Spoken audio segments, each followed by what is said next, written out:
Have you ever found yourself in a situation where you're putting in just endless effort, fighting the same battle over and over again? Yeah, and the threat just keeps coming back. That sort of constant pressure. Exactly, with no clear end in sight.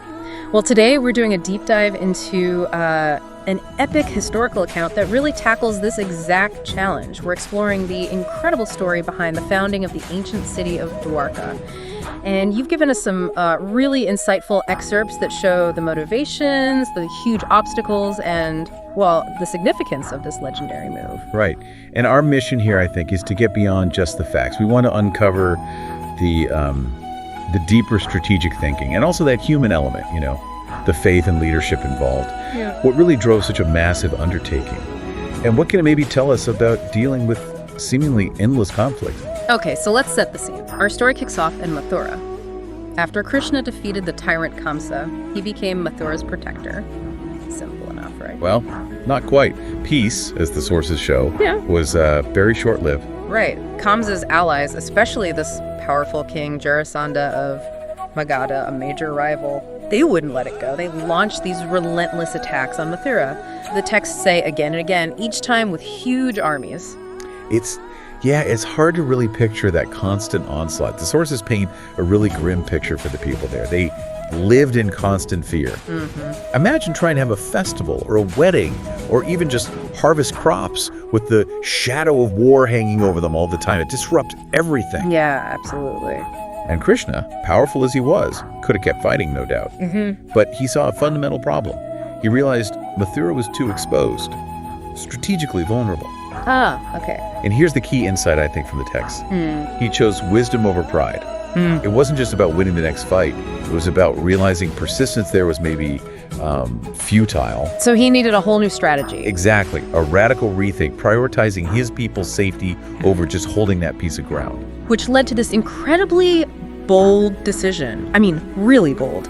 To move his entire kingdom somewhere safe. Just pack everyone up. The whole kingdom. The whole kingdom, Yeah. so his people could finally breathe in peace. Think about the sheer logistics, the human cost of that. The excerpts really bring it home. Families leaving behind their homes, farmers carrying seeds of their land, children holding their toys tightly. It's quite moving. It really is. And underpinning it all was this incredible trust. Everyone trusting Krishna, walking with faith that he would lead them to a better place. That mass migration, it says so much about trust, doesn't it? And the weight of leadership. You need extraordinary vision for something like that. Sacrificing what's familiar right now. Yeah. For that long-term security and hopefully prosperity. What's fascinating is that collective act of faith. The people putting their whole future in his hands. It really makes you think about what kind of leader inspires that level of devotion. So this incredible journey, where did it end? Where did he lead them? To the western coast. Right by the endless blue sea, as the sources put it. Yep. And this is where the strategic genius behind Dwaraka really shines. Tell us about the city itself. Well, the descriptions say it shone like a jewel on the ocean's edge. Sounds magnificent, doesn't it? It does. It had high walls to protect it, golden palaces, broad streets, and harbors filled with ships that brought wealth from across the seas. So, defense and prosperity.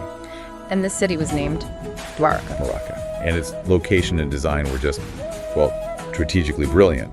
Being guarded by the sea itself, that's a natural fortress. Right, using the geography. Exactly. It turned the environment into its main defense. And if you look at the bigger picture, it shows a leader not just thinking about walls, but about creating an entire ecosystem.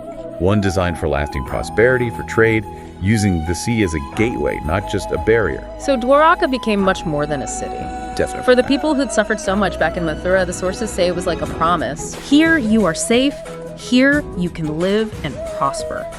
That's powerful. It really is. It highlights how Krishna didn't just build physical structures, palaces, and walls. No. He built hope, something intangible but vital. Yes, exactly.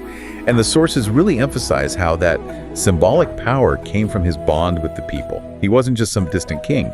He was their guide, their protector, their friend.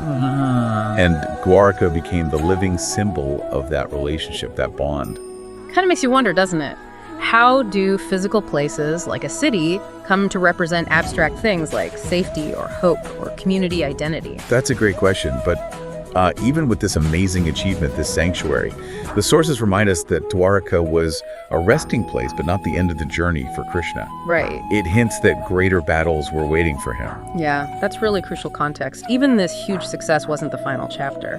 The material we looked at briefly mentions the Mahabharata War, that massive defining conflict.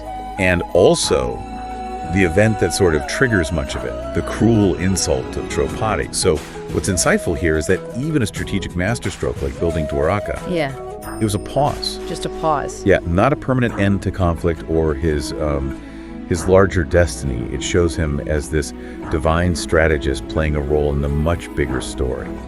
So wrapping up this part of the story, our deep dive today has really shown, I think, the strategic brilliance and just the profound leadership Krishna displayed.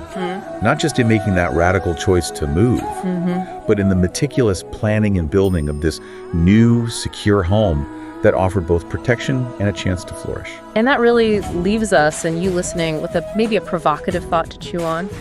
In your own life, or maybe when you look at the world, how do you figure out when to keep fighting a battle that's just draining you? Yeah. Versus making a really radical, maybe scary but brave shift to create a whole new foundation for peace, for growth. That's the core dilemma, isn't it? Yeah, it is. What does it actually mean to build hope, not just walls? Something to reflect on that balance between sticking it out, perseverance, and having the wisdom to know when a completely different path is needed. Thanks for joining us on this deep dive.